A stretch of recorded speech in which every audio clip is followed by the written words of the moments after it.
My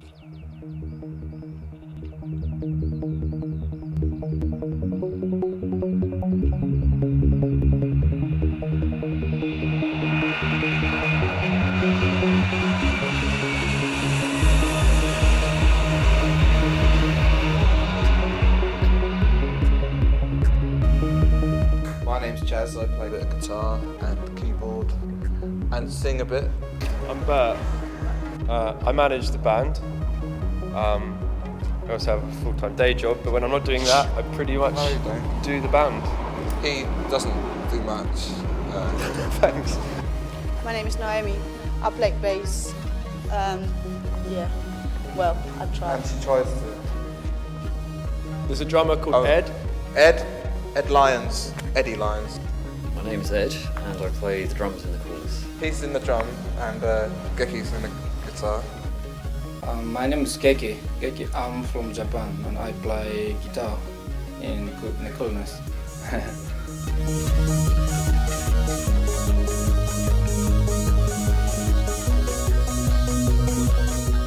Charlie and I met in Portsmouth about 3 years ago. Yeah, the first official gig was 2 years ago, wasn't it? Yes. Yeah. It's kind of difficult because we're doing it all ourselves and we're quite busy all the time. We're playing lots of gigs and some of us have day jobs, so we're trying to juggle everything. The kind of line of work I do, I've sort of chosen to fit around being able to be in a band. I mean, the job I do is completely needs to an end, really, for me to be involved with these kind of creative projects like the Coolness.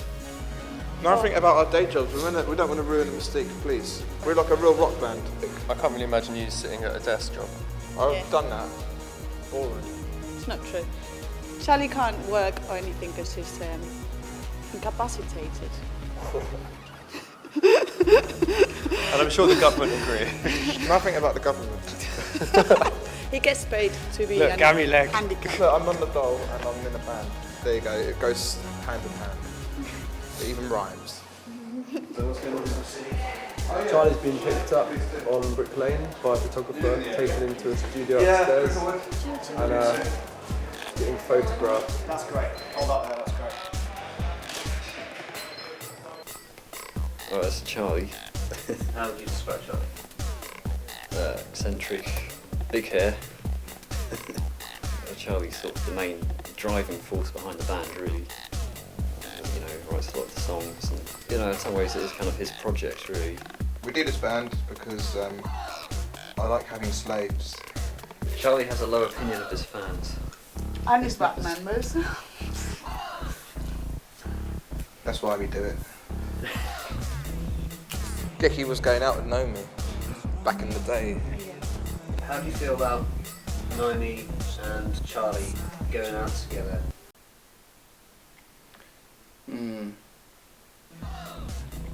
Well, my relationship with Charlie. I think it's already problematic, to be honest. We're arguing continuously. What the fuck is this? Doesn't matter, even if you know, things happen in the future, it's not like she can't play the bass because she isn't having sex with me, you know. Can't be 2 hours with this Gladys. Why don't you sit in the front? I'm sure she's still capable of doing that if I'm not doing that. You know, who knows? Maybe she can't operate.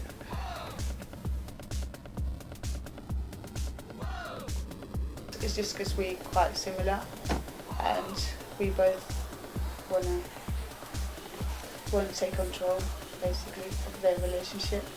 They're quite a volatile couple. They tend to, they're like atoms. They go like this.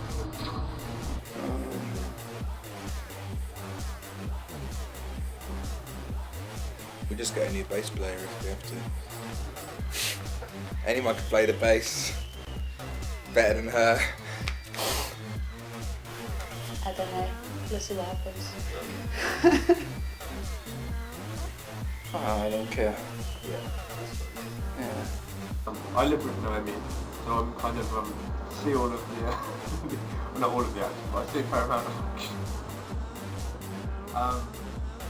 But yeah, no, I mean, good for them. Bert is our manager and he's also my flatmate. That's another problematic relationship we've got here. Oh yeah, but How's that going? Yeah, he certainly does a lot for the band, but he hasn't got so much spare time. because he's a slave to a corporate company I work in film subtitling for a media company. and he's afraid of them. He's working really hard. He does interesting things. His choice. He's very young, but the way he uses his time is not usual, not normal. It's interesting, I think. For me, the band is like a second job. When I'm not at work, which is quite a stressful, long day anyway. Even when I am doing that, actually, I'm doing stuff with the band. Yeah, it's good to have someone supporting me. It kind of cuts up my life quite a lot, but hey, that's what I want to do. But yeah, he's a great guy. You know, it's difficult now, but he still does what he does and it's good, and we're starting to get somewhere. Yeah, he's a good manager. Yeah, of course I enjoy being in the band. It's a great thing, you know, not many people get to do it. It is stressful, sure. But, you know, on a day like this, you know, when we've got a lot of people helping us out and we don't need to worry about like lugging equipment to the venue and forgetting stuff and, you know, just generally being a bit haphazard as the band is, because there are like numerous amounts of people in it and trying to organise them can be quite taxing, but I think overall we get the job done and people have fun. Yeah. We'd never replace him. Not even for Brian Epstein. The future of the band, well, you know, we all want to go on tour. That's a pretty big aim. We're sort of aiming to push it as far as we can, really. Charlie wants to push it up as far as he can. We're not into all record company stuff at the moment. We're just doing it by ourselves. We've been on club nights for a good old while, so we just want to kind of like keep on plugging away with that and make a name for ourselves. I see the future of the band being a long one, and I think if you get hooked up with a record company, then, you know, you can get sidetracked and you can kind of have a shelf life. Why do we need to do that? Like, look at bands like, well, Charlie's favourite bands like Kiss and AC/DC, you know, they've been around for like 30 years. There's no reason that, you know, we can't have longevity like that. We're going to contact God on our next record. We're going to speak for the people.